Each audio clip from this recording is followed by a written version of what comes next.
महर्षि स्वामी दयानंद सरस्वती महाराज की 201वीं एक बार जन्मदिन हम मना रहे हैं और इस 201वें जन्मदिन पर आप सभी लोग यहाँ पर एकत्रित हुए हैं कि भाई स्वामी जी की जीवनी की कुछ छोटी छोटी बातें आपके। बस एक प्रश्न मैं आपसे और करूंगा, मेरी आदत खराब है। आर्य समाज की सबसे पहली मान्यता बताओ क्या है, तो मैं उनको इनाम दूंगा। आर्य समाज की सबसे पहली मान्यता बताओ क्या है आर्यों, कि जिस पर ये आर्य समाज टिका हुआ है उसकी पहचान बताओ वो क्या है। कोई बताए, इस वालों को छोड़ के कोई बताए, आर्य समाज की सबसे पहली मान्यता बताओ क्या है। हाँ जी बता बहन जी। ईश्वर और बताओ कोई है जी। एकेश्वर रात को और भी मानते हैं, क्या करें, वेद और यज्ञ। बहुत अच्छा, अभी पहुंचा ही नहीं कोई मेरी बात तक। अरे अरे जोरदार ताली हो जाए। क्या बात, क्या नाम बताया था? मुकेश गोस्वामी जी के लिए जोरदार बढ़िया हो जाए ताली। इन्होंने कहा त्रित्ववाद, बोलो क्या है, यानी 3 सत्ताओं पे खड़ा है आर्य समाज। मैंने कितने भाग बनाए ये बताओ भाइयों, 1, 2 और ये 3। ये प्रकृति है, ये जीवात्मा है और ये परम पिता। गूढ़ रहस्य को मोटी भाषा में समझो, जिसको बच्चा भी समझ ले। ये जो प्रकृति है इसमें केवल एक गुण आता है, केवल सत्य है बस। इसे नहीं पता कि मैं हूं, लेकिन है।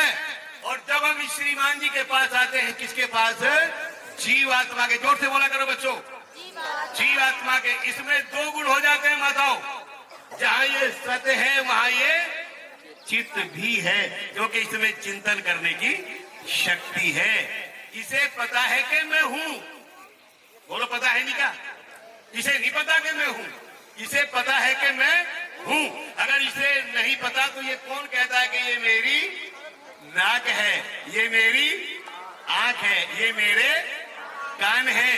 तो इसमें चिंतन करने की शक्ति जो है, इसलिए सत्य और चित्त 2 गुण हो जाते हैं। फिर हम सुप्रीम पावर के पास आते हैं, परमात्मा के। इसमें जहां ये सत्य है वहां ये चित्त भी है और ये, जोर से बोलो, आनंद स्वरूप है। अच्छा एक और बताओ, माता जी दोनों हाथ उठा रही हैं, बड़े ध्यान से श्रोता। ये जो प्रकृति है भाई साहब, क्या इसे आनंद की आवश्यकता है? बहनों आप बताओ, इसे आनंद की आवश्यकता है प्रकृति को? नहीं। ये बहन जी, इसे आनंद की आवश्यकता बोलो, क्योंकि इसे पता ही नहीं आनंद क्या होता। ठीक है, अच्छा तो क्या इसे आनंद की आवश्यकता है परमात्मा को?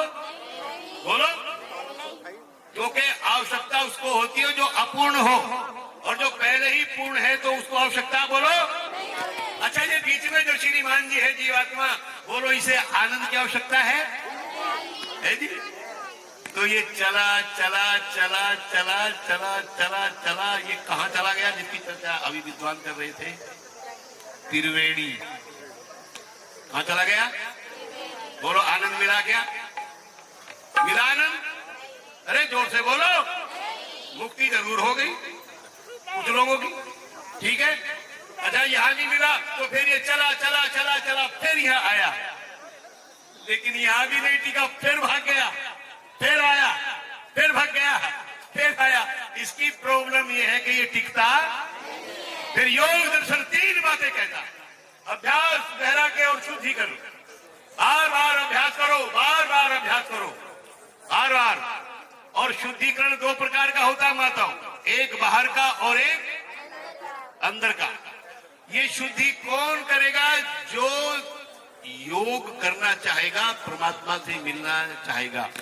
अभ्यास, और फिर आता है शुद्धिकरण के बाद वैराग्य, यानी किसी वस्तु में कोई राग नहीं होना, इसलिए इसे क्या कहते हैं? वैराग्य। इन 3 बातों पर अगर हम विचार करें तो फिर अभ्यास करते करते करते ऐसे ऐसे ऐसे ऐसे ऐसे ऐसे। बोलो मुद्रा कौन सी बनी? बोलो जी, ध्यान मुद्रा और ज्ञान मुद्रा, ठीक है ना? राम को देखिए, शिव को देखिए, कृष्ण जी को देखिए, जब वो संध्या कर रहे हैं तो यही मुद्रा है उनकी। इसी मुद्रा में वो बैठे हैं। हमारे जितनी बेटियां बैठी हैं, वाह भाई वाह, धन्यवाद। ये जितनी बेटियां बैठी हैं, कौन कौन संध्या करती है आपने बेटा? सब करते हैं। जितने पीछे माताएं बहनें माताएं बैठी हैं, हाथ उठाओ, कौन कौन संध्या करती है सुबह शाम? कितने भाई करते हैं सुबह शाम संध्या? बहुत अच्छा, इधर बहुत अच्छे लोग बैठे हैं।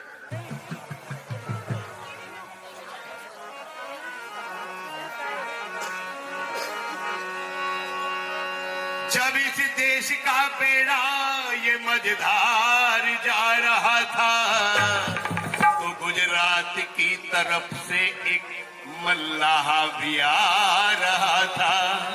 हर दिन में न जिसको चैन थी और न रात को आराम था, दिल में एक दर्द लिए जो फिरता सुबह और शाम था।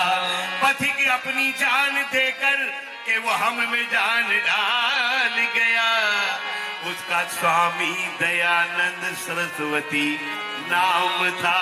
उसका स्वामी दयानंद सरस्वती नाम था। नफरत की दुनिया में प्यार के फूल खिलाने को,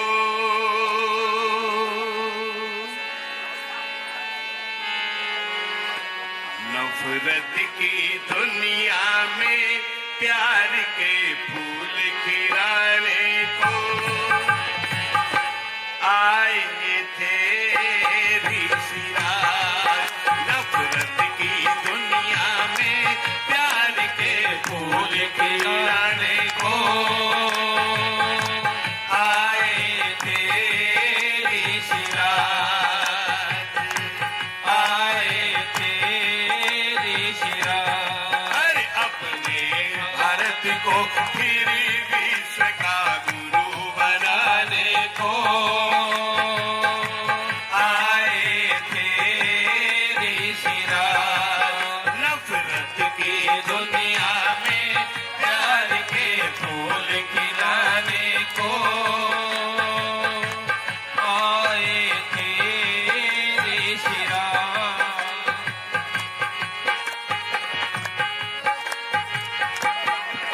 ऋषिवर के आने से पहले बहुत दुख था, दयानंद के आने से हर पहले बहुत दुख था। यहाँ पाखंड फैला था, कोई नहीं सुख था। पाखंड फैला था, कोई नहीं सुख था। दुख का कारण अज्ञान है, उसको मिटाने को आए थे ऋषिराज। नफरत की दुनिया में प्यार के फूल खिलाने को आए थे ऋषिराज। अपने भारत को फिर विश्व का गुरु बनाने को आए थे ऋषिराज। माता पिता छोड़े, घर बार सब छोड़ा। अरे माता पिता छोड़े, घर बार सब छोड़ा, और दुनिया के मालिक से अपना नाता जोड़ा। अरे दुनिया के मालिक से अपना नाता जोड़ा। दुनिया का मालिक एक है, सबको बताने को आए थे ऋषिराज। नफरत की दुनिया में प्यार के फूल खिलाने को आए थे ऋषिराज। अपने भारत को फिर विश्व का गुरु बनाने को आए थे ऋषिराज। स्वामी दयानंद कार्य क्षेत्र उत्तर में उतरे तो लोगों ने परसों की झड़ी लगा दी।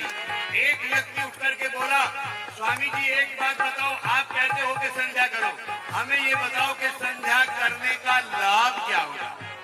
आज कोई जब किसी कार्य में लगता है तो पहले ही देखता है प्रॉफिट कितना मिलेगा। तो लोगों ने सोचा इसमें भी कोई मालताल बढ़िया मिल जाए, तो पूछा हमें क्या मिलेगा। तो दयानंद बोले, सुनो, ईश्वर भजन से हम पापों से बचते हैं। अरे ईश्वर भजन से हम पापों से बचते हैं। न करने से गलती पर गलती करते हैं। अरे न करने से गलती पर गलती करते हैं। गलती से पापों से बचाओ, जा उठाने को आए थे ऋषिया। नफरत की दुनिया में प्यार के फूल खिलाने को आए थे ऋषिया। अपने भारत को फिर विश्व का गुरु बनाने को आए थे ऋषिया। तो ऋषि दयानंद से एक प्रश्न और पूछा, बोले एक बात बताओ, अगर हम संध्या करें तो क्या वो खुश हो जाएगा, और ना करें तो क्या वो नाखुश होगा, क्या नाराज हो जाएगा। आहा, ऋषि दयानंद क्या कहते सुनो। आज का कोई तथाकथित गुरु होता तो ले जाने क्या कहता है। और क्या कहा ऋषि दयानंद ने, भगवान तो खुशियां ना खुशी नहीं होते। अरे भगवान तो खुशियां ना खुशी नहीं होते। वैसा हमें मिलता जैसा भी हम बोते।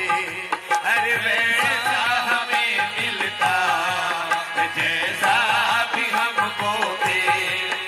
ये सच्ची सच्ची बात दुनिया को बताने को आए थे ऋषिया। नफरत की दुनिया में प्यार के फूल खिलाने को आए थे ऋषिया। अपने भारत को फिर विश्व का गुरु बनाने को आए थे ऋषिया। स्वामी दयानंद के पास एक रुई धुलने वाला आया। रुई धुलने वाले को क्या कहते हैं दिल्ली में, जो धुना, शास्त्री जी बता रहे हैं धुना, दुनिया। वो बोला करके, स्वामी जी क्या मेरा उद्धार हो जाएगा। बोले तुम काम क्या करते हो। बोले स्वामी जी मैं तो रुई धुलता हूँ, लोगों की रजैयां भरता हूँ। बोले तो तेरा उद्धार हो जाएगा। बोले मैंने वेद भी पढ़े, शास्त्र भी पढ़े, उपनिषद भी पढ़े, कुछ भी नहीं पढ़ा, तो मेरा उद्धार कैसे हो जाएगा। ऋषि दयानंद बोले सुनो, जितनी रुई किसी से लेता है धुलने के लिए, उसमें से जो गर्द गुब्बार निकले उतनी ही ईमानदारी से उसकी वापिस कर देना। और एक काम करना, बोले क्या, ओम का जाप जरूर करना, क्योंकि इसके बिना मुक्ति नहीं होगी। जिन लोगों को अछूत कह दिया, अछूत कह करके समाज से तिरस्कृत किया और बाहर निकाल दिया, वारे 19वीं सदी के ऋषि, तूने उनके भी मोक्ष के द्वार खोल दिए। ऐसा ऋषि कहाँ आएगा इस संसार के अंदर। उसको प्रणाम है उस ऋषि को। बोले हमारा उत्थान बताओ, कल्याण बताओ कैसा होगा। तो क्या बोले ऋषि दयानंद, सबके कल्याण की बातें वेदों में है। हर सबके कल्याण की बातें वेदों में है। और सबके उत्थान की बातें वेदों में है। सबके उत्थान की बातें वेदों में है। वेदों के रास्ते पर रूप सबको चलाने को आए थे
नित्यानंद की